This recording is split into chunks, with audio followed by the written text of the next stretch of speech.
Hello, everyone. I'm Lana Zak. We have some breaking news to report now. Florida Governor Ron DeSantis has just announced that he is no longer running for president.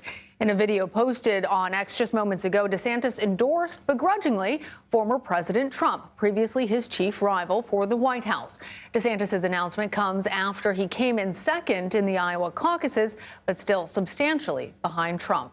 With his campaign officially over now, Nikki Haley remains Trump's only competition in the race for the Republican nomination.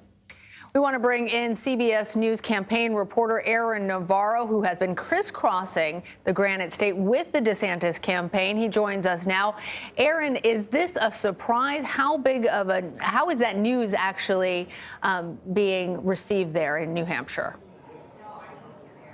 Well, since he placed a distant second in Iowa, DeSantis has really struggled to articulate the path forward. His campaign was shifting resources to South Carolina, trying to force Nikki Haley out of the race by saying if she loses her home state, she would leave the race. But DeSantis has not said if he would win South Carolina. He has seemed to cede a lot of ground here in New Hampshire, doing less visits ever since mid-August, and just not airing any ads since the Iowa caucus. So the tea leaves were there in terms of DeSantis leaving this race.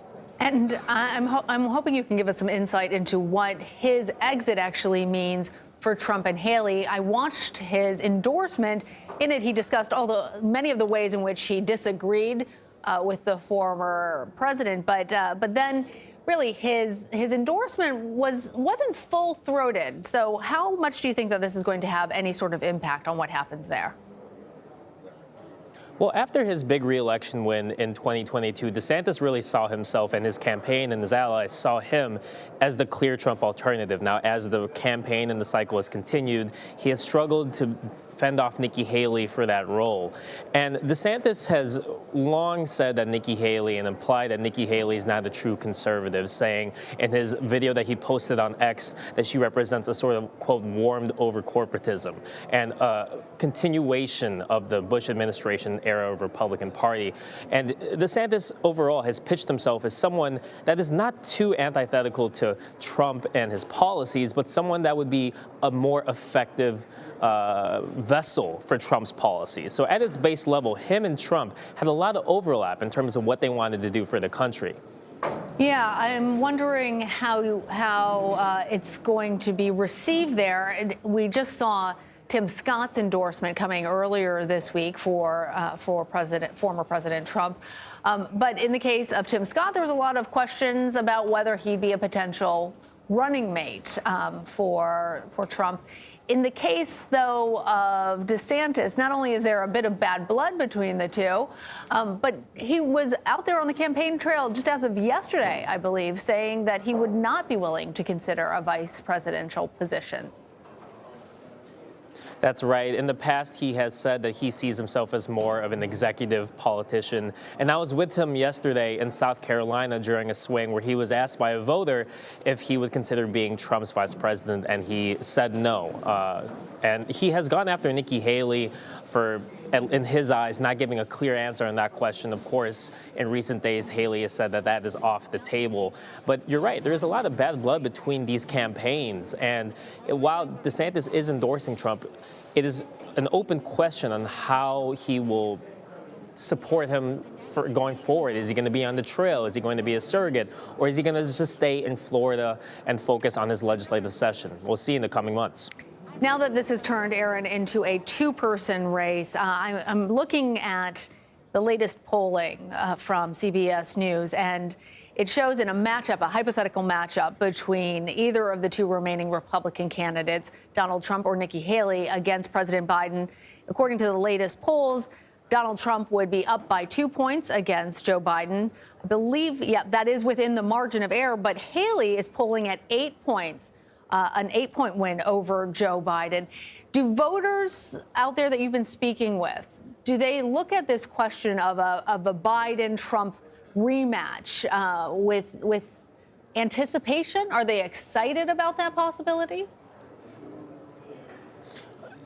I wouldn't say they're excited. I think, especially covering DeSantis events where you have voters curious enough to look for a non-Trump candidate, they were kind of dreading this possibility, which has seemed more clear after Iowa's results. But it is the strongest part of Nikki Haley's argument at the moment, the electability argument that she can win in the general election. What DeSantis dropping out does to the race for the Republican primary remains to be seen. But at least here in New Hampshire, where they have their primary in the coming days, DeSantis is not registered over 10% in most of the recent polls, and you need at least 10% to get delegates. And the race in New Hampshire has really been framed between Nikki Haley and Donald Trump. Haley appealing to more of that independent, moderate electorate.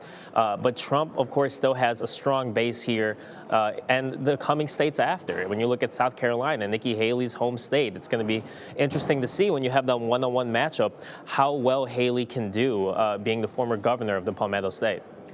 All right, we just, as I understand it, have gotten in the video of DeSantis in his own words in that X video in which he dropped out. So I want to play some of that for our viewers and get your response on the other side. Now, following our second place finish in Iowa, we've prayed and deliberated on the way forward. If there was anything I could do to produce a favorable outcome, more campaign stops, more interviews, I would do it. But I can't ask our supporters to volunteer their time and donate their resources if we don't have a clear path to victory. Accordingly, I am today suspending my campaign. I'm proud to have delivered on 100% of my promises, and I will not stop now. It's clear to me that a majority of Republican primary voters want to give Donald Trump another chance. They watch his presidency get stymied by relentless resistance, and they see Democrats using lawfare this day to attack him. Well, I've had disagreements with Donald Trump, such as on the coronavirus pandemic and his elevation of Anthony Fauci. Trump is superior to the current incumbent, Joe Biden. That is clear. I signed a pledge to support the Republican nominee, and I will honor that pledge. All right, Aaron. So, as I said, not the most enthusiastic endorsement that we have heard for the former president. I have signed a pledge, and so I'm going to follow through with that pledge. When you hear his announcement, having spent so much time with DeSantis and with the campaign, what sticks out to you? Well, him endorsing Trump stuck out to me, especially on the same video where he announces he is suspending his campaign. Going into Iowa, we saw DeSantis really lay into Trump, saying that his legal cases would be a distraction in the November election, that he has not fulfilled some of his promises on immigration and government spending in his first term in the White House. And you could really sense the bad blood between DeSantis supporters and Trump supporters. But here you see DeSantis kind of choosing the lesser of two evils in his eyes. He thinks that Nikki Haley is not that candidate to take the Republican Party forward, and he may be making a play to stay in Trump's good graces or maybe mend the relationship there going into the next election cycle and the November election. And you're talking about the bad blood between DeSantis and Trump, but we've also seen a lot of vitriol on the campaign trail between DeSantis and Haley. We should say that we've just seen her asked about DeSantis dropping out. What she had to say was, I haven't talked to Governor DeSantis. I don't know anything about his plan. What does this mean for the Haley campaign? Well, Haley has been framing this race in New Hampshire and really since Iowa as a one-on-one against Trump. And in her remarks in reaction to this, she mentioned how there is now only one fella and one woman left in the race. It's going to be interesting to see where the money goes. Now, DeSantis, after Iowa, going into Iowa, wasn't the strongest, collector of Republican mega donor money and attention. But those donors that were looking for a non-Trump option, are they going to go to Haley? Are they going to boost Haley in a big way now that she is the only non-Trump candidate in the race? This only helps Haley when you look at New Hampshire, and especially in South Carolina, where DeSantis was just yesterday and was looking to make a big play when he was trying to figure out his path to the nomination. And on that, I'm also looking at Haley talking about the other person that she now faces, the only other person, Donald Trump. And she says that the polls that have come out, one shows them shows him 2 points ahead. Another shows them 11 points apart, and then another one showing them even. Given that this throws a big question mark over what will happen with some of those supporters who were backing DeSantis, even though, as you say, Aaron, those numbers were fairly low there in New Hampshire. What is the state of play? How likely is it that Nikki Haley can parlay this big news, this big development, into the potential for a win? Or are they really so far apart that you don't see that happening? It's hard to see that happening. And if you look at most polls, the second choice for these DeSantis supporters is former President Trump. And if you look vice versa, the second choice for Trump supporters is Governor DeSantis. There is a lot of overlap there in the electorate and the support. And it's hard to see necessarily who would be that DeSantis-Haley voter. When I was covering Governor DeSantis earlier in Iowa, as the non-Trump candidates were dueling and fighting it out, I did run into a good amount of DeSantis-Haley voters. But as we got closer to the Iowa caucus, and as I was attending DeSantis events, it was primarily DeSantis Trump voters, Trump DeSantis voters, and so it's expected that if it's a really thin margin between Nikki Haley and former President Trump, DeSantis' supporters going to Trump will only help propel the former president. And Aaron, having followed the Florida governor on the campaign trail, he started off with the strongest numbers. He won in Iowa, but was neck and neck really with Nikki Haley and was very far off of Donald Trump. Why did he fail to garner more support?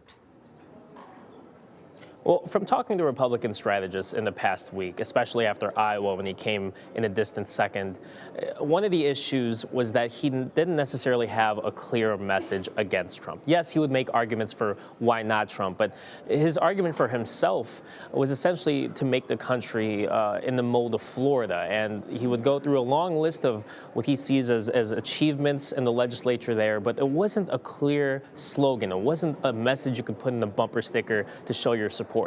Another thing, there was a disconnect between the super PAC and his campaign. And the super PAC, after the campaign struggled to raise money, after they overspent and laid off staffers at the beginning of the summer, the super PAC really took over in holding a lot of these events and really tying their name to Governor DeSantis. And when you saw at the end of last year, when there was dysfunction, a lot of turnover in the super PAC leadership, that didn't necessarily encourage donors to continue giving to DeSantis, especially those more mega donor Republicans that can keep your super PAC going, that can help funnel small dollars into your campaign. So it was a tough road for him to start with, given how popular Trump was. And he had to essentially run a perfect campaign, some strategists told me, but they made a lot of missteps along the way and really only started to get into their stride maybe in the last month or so before the Iowa caucus. I'm hoping, Aaron, you can talk to us a little bit about some of the controversy, some of the missteps that the DeSantis campaign and the candidate made that brought us to this moment. I'm reading the New York Times article, and to quote them, they said, at points it felt as if Mr. DeSantis was careening from one embarrassment to the next. Well, to start, before he launched his run, the 6-week abortion ban passed in Florida really turned off one mega donor, Ken Griffin, that had given millions of dollars to DeSantis' gubernatorial campaigns. But after that, he voiced a lot of displeasure with that ban and essentially started withdrawing his support from DeSantis' presidential campaign. As I mentioned, some of the disconnect between the super PAC having an outsized role in supporting DeSantis. The campaign itself was ran by people primarily close to DeSantis in Tallahassee, but didn't necessarily have a ton of experience running presidential campaigns. A good amount of DeSantis's support was already curious about Trump, and he couldn't convince enough, especially in Iowa, a state that he invested so much time and money in, to support him instead of former President Trump. And a lot of process stories were a big part of DeSantis' timeline ever since he launched his run. But maybe if you just look at the start when he launched on X, at the time Twitter, on Spaces, you couldn't see DeSantis' face. You could only hear him in what ended up being a very glitchy rollout to start his campaign. Yeah, that announcement, one that gave the former president so much fodder for criticism, rocky from the very start. So, Aaron, what might be next for DeSantis? Do you see him going out on the campaign trail stumping for Trump? Do you see him possibly taking a different role in the administration? Well, it seems the timing of this now signals that he has at least thought about what 2028 could look for him. 2026 is when his term is over as governor. And it seems like he, at least from the video he posted today, that he wants to focus on this Florida legislative session that just started. So at least in the immediate future, we can expect to see DeSantis in Florida and Tallahassee doing what he has been doing prior to this run. After that, while he has said he will support the Republican nominee, it's still an open question on if we'll see him on the trail. And he had an event in New Hampshire scheduled for today. Do you know anything about that? Well, it is canceled, I have been told. Okay. And there are reports that DeSantis himself is in Florida. In the video that he posted on X, he says that he is in Florida. So unsure if he's going to be coming to New Hampshire to stump for Trump before the primary. But at the moment, according to my knowledge, as what I know now, he is in Florida. Yeah, he starts off with greetings from Florida. So obvious that, at least at the moment that he was recording that, he was in the Sunshine State. Talk to us a bit, though, about the issues that you have heard from Republican primary voters there in Iowa and as you crisscross the country. Well, especially with DeSantis crowds, immigration. When I was in Iowa, that was a frequent topic when I asked voters what their most important issue was. That was the topic whenever DeSantis talked about it that got a lot of applause when he would talk about kind of deputizing local and state law enforcement to control the border or to, in his words, round up some of the undocumented immigrants in the country. That really got a lot of applause and reception from the Republican audiences I was seeing. Another thing, government spending, the national debt was often brought up by voters. Interestingly, the economy and inflation wasn't the top of mind whenever I asked voters, but it certainly was something that DeSantis would use to attack to attack President Biden and his administration on the stump. But immigration was definitely the top issue from talking to voters so far covering DeSantis's campaign. And were those voters also able to articulate exactly what they'd like to see happening with immigration and the southern border? Well, they see it as, from what they've told me, they see it as an open border under President Biden. They want to see the wall completed that was started under former President Trump. They essentially just used abroad. We need to shut the border down. We need to make sure no other undocumented immigrants can get in. And that was something DeSantis really talked about during his speeches and stumps and policy rollouts. I'm wondering, too, how the issue of abortion has been discussed there with the voters that you've been speaking with, because we know that that is also a major issue that the Biden campaign intends to run on against whoever wins that Republican nomination. What more can you tell us on that, Aaron? Well, especially in New Hampshire and some of the more, suburban parts of Iowa, you would hear from voters that were concerned that the Republican Party did not have a clear message on abortion, did not have a clear argument to kind of combat what Democrats have been saying about these state bans. And you had a good amount praising what DeSantis did in Florida, the 6-week abortion ban, but you would sense some concern from voters when they looked ahead to the general, how that issue could be pointed out by Democrats in the general election. And again, for anybody who is just now joining us, the breaking news of the day today, Florida Governor Ron DeSantis announcing that he is dropping out of the race for the president, no longer seeking that Republican nomination. That leaves just 2 candidates trying to challenge presumptive Democratic nominee, President Joe Biden, for that role in the White House. So Donald Trump and Nikki Haley going on to battle it out over the next few days as we lead up in just 2 days to the New Hampshire primary. We're speaking now with Aaron Navarro, who has been embedded in the DeSantis campaign and is following all of it for us.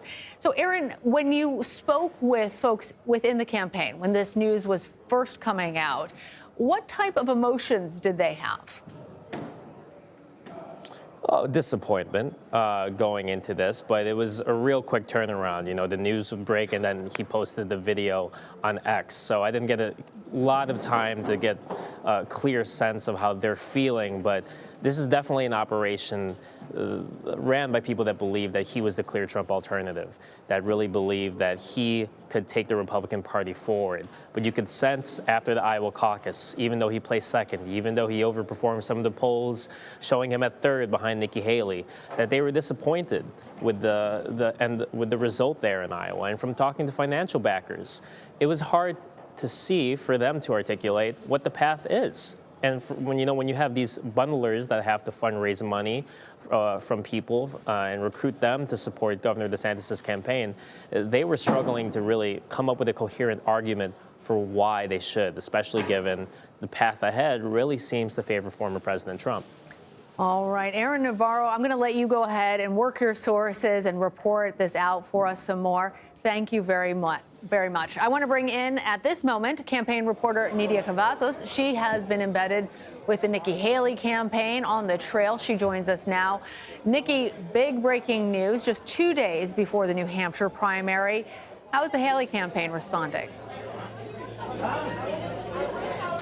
Well, it's a complete contrast from the DeSantis team at this moment, and it has truly been chaotic throughout this day today. There's just so much press, so many reporters following Nikki Haley, and right when we were at a lobster restaurant during one of her retail stops, this is exactly the moment when news broke out that Governor Ron DeSantis was dropping out of the race. And so, of course, she had her remarks, and it was very brief, but she did end her message with, "May the best woman win." And now Nikki Haley, of course, touted on the fact that this is now a two-person race. And in her words, she said there was many fellas that were part of this race, and now I just have one more fella to catch up to. And now this is all part of Nikki Haley's claim. Going into New Hampshire, she came in saying this is only a two-person race. She would often say, "I'm no longer focused on Governor Ron DeSantis. Now it's all in against former President Donald Trump." And now Governor Sununu has been campaigning alongside her today throughout just different sorts of stops, including rallies, town halls. But they have been spreading this message that it is a two-person race, and now they're clear about this. And just minutes before news had broken out, we had gotten an opportunity to talk with Haley during a gaggle, and we pressed her on this. Have you spoken to Governor Ron DeSantis based on the rumors that we're hearing that there's a possibility that he's going to be dropping out? And she said, "I have not spoken to him. I do not know of his plan." And so these are her words, but just want to be very clear with her messages, how she signed off. She said, "May the best woman win." And it was just a celebratory mood here. She was surrounded by so many supporters, and the restaurant was packed. They have all sort of, I'm going to turn my back here, they have all sort of gone to the back part. They're currently serving lobster for Nikki Haley. She's accompanied by her children as well. And so this is just a really, really happy moment. And she also did add that everything has played out according to her plan. She had initially said that after Iowa, a few more candidates were going to be dropping out, and then coming into New Hampshire, it was only going to be her versus Donald Trump. So this is sort of the mood that's out here. It has been a celebration today for Nikki Haley. Nidia, I want to follow up with you on that point. May the best woman win. I had to chuckle with the language there. I'm wondering, when you're speaking with voters out on the campaign trail, do you see a difference between how male or female voters in the Republican primary are responding to Nikki Haley's campaign? There really hasn't been much of a mention when it comes to gender. In fact, Nikki Haley, at the beginning of her race, she didn't utilize this much, but now we do see a shift in this. She's been bringing in race into this, gender as well. But when it comes to voters, what they're saying, and what we hear over and over again, is that they're tired. And they really resonate to Haley's message that they're tired of the political chaos, the drama from both ends. And most of the voters that have been flocking to her events and are supporting her say that they're very clear about the fact that they don't want President Trump and they don't want President Biden. And they're just so afraid of having that ticket in November. And so this is more of their concern versus more of a gender focus. What about, so that raises the question about independent voters who obviously will become so important in the general election. How much is that playing into the minds of voters? And remind us what the rules are for voting in the New Hampshire primary, in the Republican primary.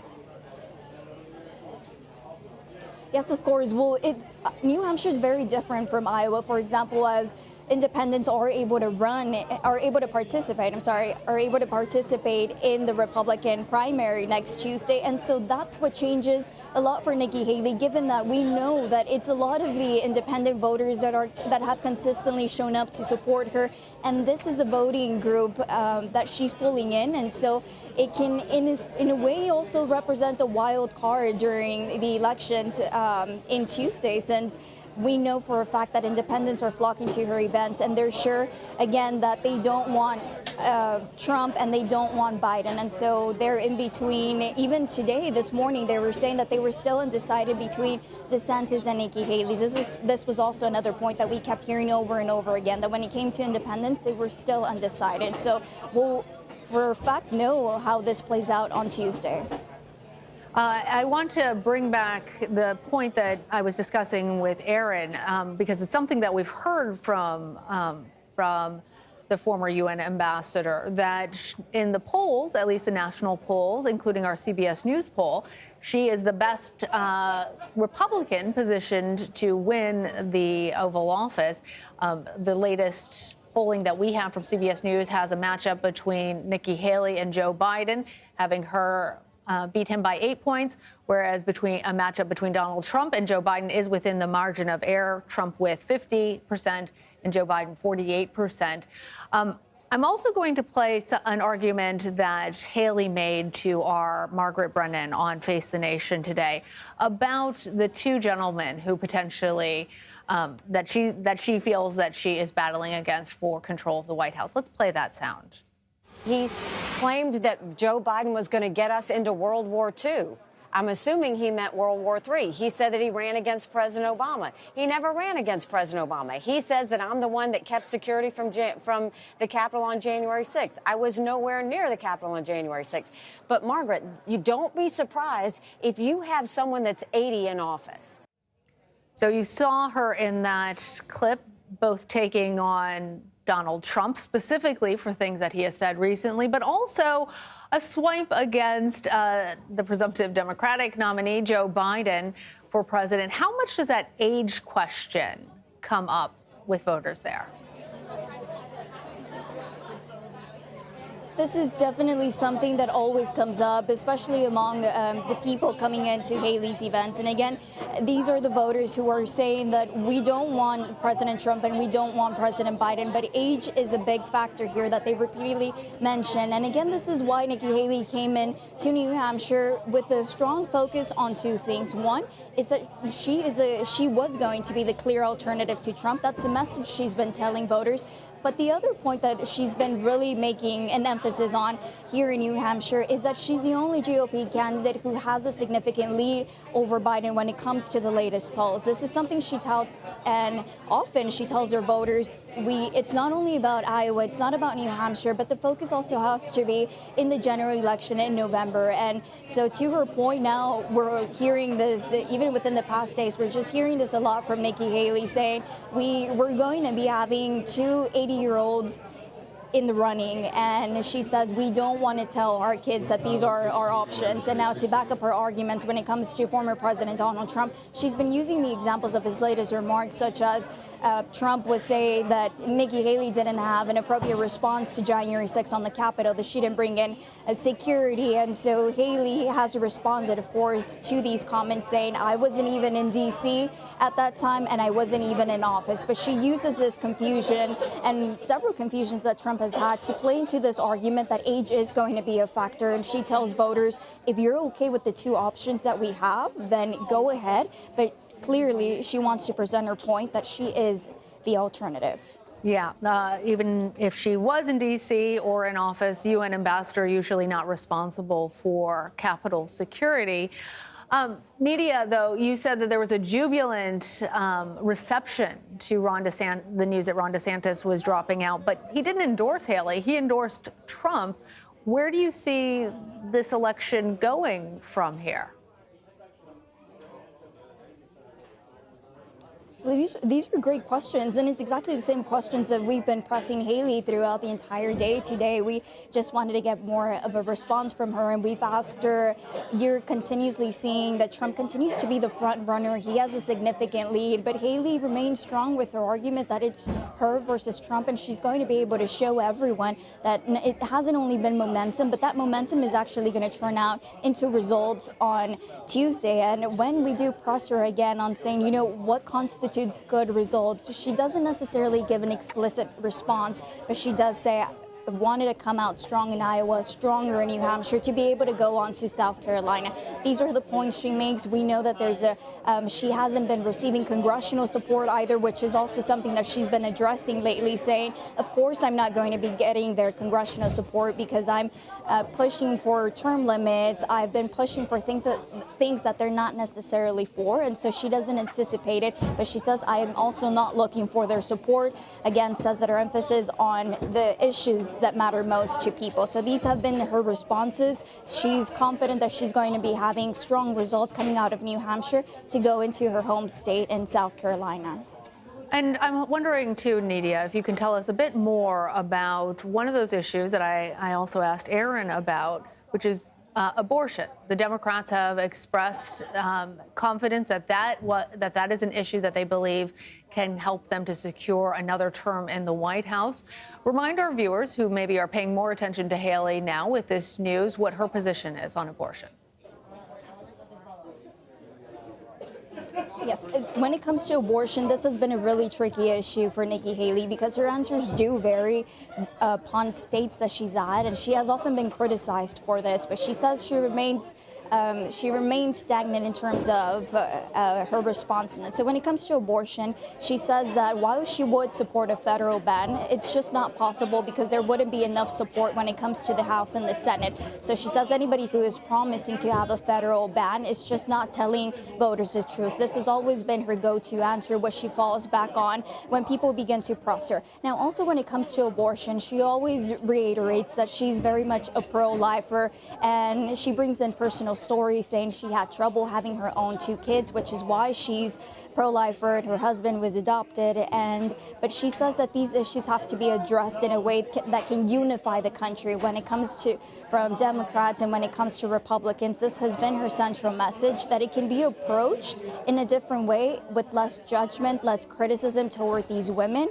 And she has also spoken on the fact that in South Carolina there was legislation that was initially proposed that would mean jail time for women receiving an abortion. And this is something that she has come out against. But again, abortion is an issue that has been tricky for Nikki Haley, but her message overall is on coming to a consensus. And now, based on this view, this is where we see the support that Nikki Haley has here in New Hampshire when it comes to independents. Some of them say, you know, we're not necessarily for a federal ban on abortion, to ban abortion completely, but we also want more restrictions when it comes to this procedure. So this is where Haley stands, and this is why she has a lot of support amongst independents. And Haley certainly had been hoping that the field would narrow to just 2. But we also heard earlier this week DeSantis saying that he was looking forward to the field narrowing with Haley dropping out, he presumed, after New Hampshire. Was this a surprise for folks there? It was not necessarily a surprise, and in conversations we've had, they were expecting DeSantis to drop out. In fact, these are conversations that I've had, and these are comments that have been made, and this is all because he was polling in the single digits. And in fact, once Haley even said, DeSantis is polling in New Hampshire closer to 0 than he is to me. So he didn't have the strong support, the polling here in New Hampshire. And even coming after Iowa, when Haley placed 3rd, coming in after DeSantis, it was immediate when her team began saying this is a 2-person race and Governor Ron DeSantis is completely out of the picture. They would bring up that it was a lack of money and that it was also just a lack of support. And so this does not come as a surprise. So this is what we have from the Haley camp. All right.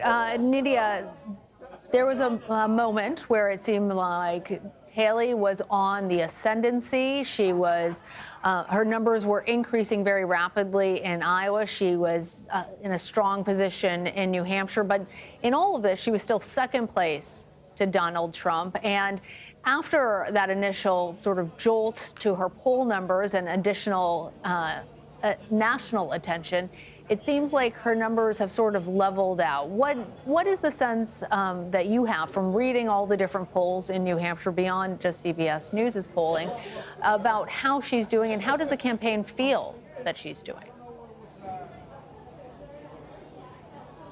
Well, you're right. We've seen numerous polls, and some of them have ranged from really a narrow gap between Trump to Haley, and other polls have really set a difference where these two candidates stand, and Haley continues to be at a distant second in some of these polls. But what I'm getting from the ground here is that we cannot deny that Donald Trump continues to be the front runner in this race and continues to have a very strong support here in New Hampshire. Again, Haley's team is confident that they're going to be able to pull the support from the independents, and coming into Tuesday, they say we're going to put the rumors and the doubts down, and we're going to show the national media, and we're going to show our voters that, in fact, we were able to get the support and we're going in strong. But, you know, what we're hearing out here is that even though many want a different option, some of them aren't not necessarily decided yet at this point. But for today, we're going to continue to be with Nikki Haley. We've been on the press van with her, and we've seen the work that she's put in. In fact, we do have to get on to our next stop at this minute, but it's what, you know, the campaign trail has been like. It's just stop after stop for Nikki Haley as she's trying to recruit all these voters. All right, Nidia, we're going to let you get back on that campaign van and continue bringing us all the updates throughout the day. I want to thank you, as well as Aaron Navarro, for all of your reporting from New Hampshire.